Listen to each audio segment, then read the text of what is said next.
In 2006, a small studio at the time released a film called Iron Man. Iron Man grossed a whopping $585.8 million at the box office.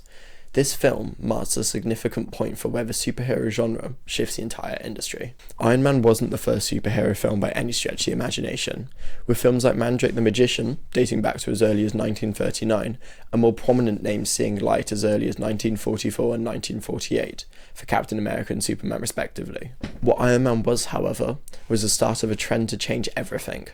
The success of the next few following movies proved an entirely new filmmaking model, for which went on to change the focus of Hollywood towards franchises and multi-film story arcs, creating a new model for blockbuster filmmaking.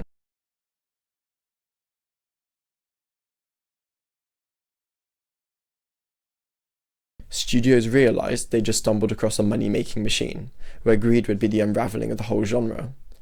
This flourished into a period of heights for the genre, with many massive releases topping the box office charts.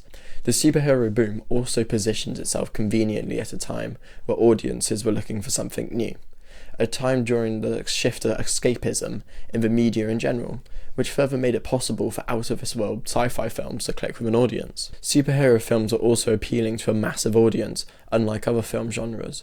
Both children and adults looked forward to their next favourite character's movie, making the market one of the largest in the industry, further allowing studios to maximise their profits and exposure. However, this resulted in lazy storytelling, repetitive concepts and reused ideas, which lead into films such as Thor Love and Thunder, Dark Fanatic, Thunder Force.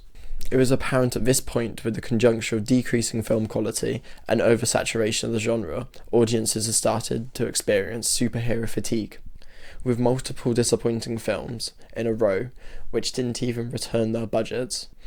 It was apparent that audiences had changed.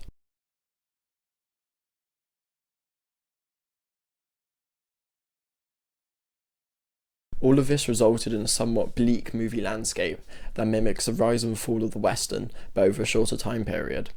We now find ourselves in a corporate-owned industry, which creates films to simply satisfy contracts, such as what happens with the Spider-Man IP. Spider-Man as a character was acquired by Sony from Marvel in 1999, during a period where the comic publisher was going through a rough patch. However, there was a stipulation in the deal with Sony that Sony had to produce a Spider-Man movie every 5 years and 9 months, otherwise they would risk losing one of the largest parts of their IP portfolio. Powerhouses such as Marvel and DC also started piggybacking off multi-channel marketing. Any franchise studio with their own universe started diversifying, moving away from just films. With a push to TV shows, short films and other forms of media, it's common for a studio to try and plant their universe at the front of audiences' minds by exposing audiences constantly to their brand.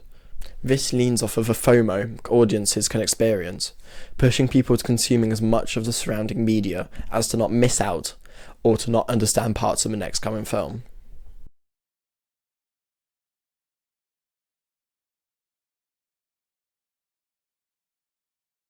To summarise, the rise of the modern take on the superhero genre led to a huge industry boom, which spread influence into most parts of Western culture, with a lack of originality and flawed filmmaking practices resulting in oversaturation of the genre. The superhero boom has